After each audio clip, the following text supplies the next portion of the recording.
ये केंद्र का रवैया ठीक नहीं है। हम अपनी तौर से कर रहे हैं भी, हम पीसफुली बैठते हैं। आप वार्ता करिए, वार्ता में क्या बात आती है क्या नहीं आती है उसके बाद सोचेंगे।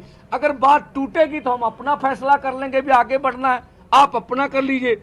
जब हम अपनी तौर से कर रहे हैं भी, हम वार्ता के लिए तैयार हो रहे हैं और हम कह रहे हैं भी हम पीसफुली बैठेंगे, आज आगे नहीं बढ़ेंगे, तो उस समय केंद्र को शेलिंग हमारे ऊपर करनी नहीं चाहिए। तो ये जो मैं कहता हूं, जो आंदोलन में हो रहा, हमें केंद्र सरकार खुद भड़का रही है।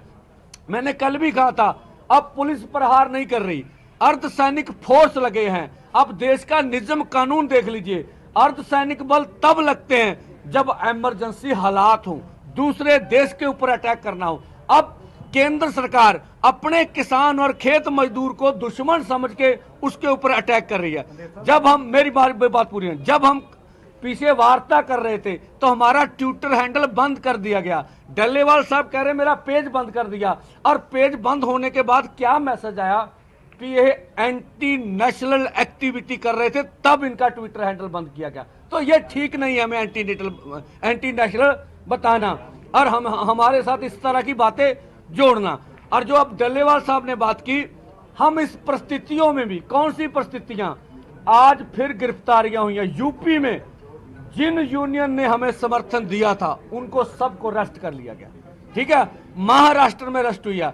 अब देखें जो हमारे आंदोलन में लड़के 15-20 लड़के हैं जो अंबाला के थाने में हैं, अब जो खनौरी में, वहां से भी लड़कों को पकड़ के थाने में लिया गया। इस तरह की पोजीशन में भी हमारा मन कर रहा है कि हम वार्ता नहीं छोड़ेंगे। अगर केंद्र कोई हल करे तो हम हल करने के लिए तैयार है। हम टकराव नहीं चाहते, हमारा दिल्ली जाना अनक का सवाल नहीं है, हम बातचीत से निपटना चाहते हैं, इसीलिए आज आए हैं। और कल की मीटिंग, जैसे डल्लेवाल साहब ने बताया, 5 बजे की तय हुई है। और इधर से हम कहते हैं कल भी हम पीसफुली बैठेंगे। और आज आपके माध्यम से माननीय प्रधानमंत्री से अपील करते हैं कि जो आपने अर्धसैनिक फोर्स बल लगाए हैं, कृपया उसे निर्देश दीजिए कि जब हम अपनी ओर से पीसफुली बैठेंगे, हमारे ऊपर शेलिंग नहीं होनी चाहिए।